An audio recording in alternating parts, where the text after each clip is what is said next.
Leo nataka nikufundishe jinsi ya kutoa pin lock au kurestore simu yako mwenyewe. Cha kwanza kabisa unazima simu yako. Ukishazima simu yako unabonyeza button mbili, ile ya juu na ile ya chini. Ile ya kuwashia na hii ambayo ya juu ya volume. Unaibonyeza afu unaiachia. Ikishawaka tu unaachia sehemu moja ya chini. Ukishaachia button moja tu ile ya juu imebakia umeibonyezea. Kwa ukishaka pale inasoma Android then inakuletea aux, yani hiyo ni Infinix yenyewe ambayo tunasema.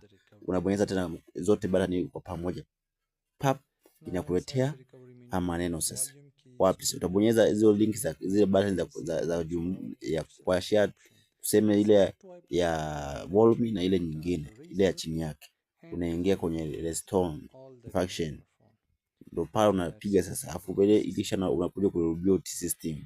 Reboot system ndo ushaiua kwenye data ambapo wewe ulifungia nini, ulifungia tuseme ulifungia mafaili nini na nini. Hapo ndo iko kwenye mfumo sasa kwenda kurestoriwa, sasa kuingia kwenye Google nini, hapo ndo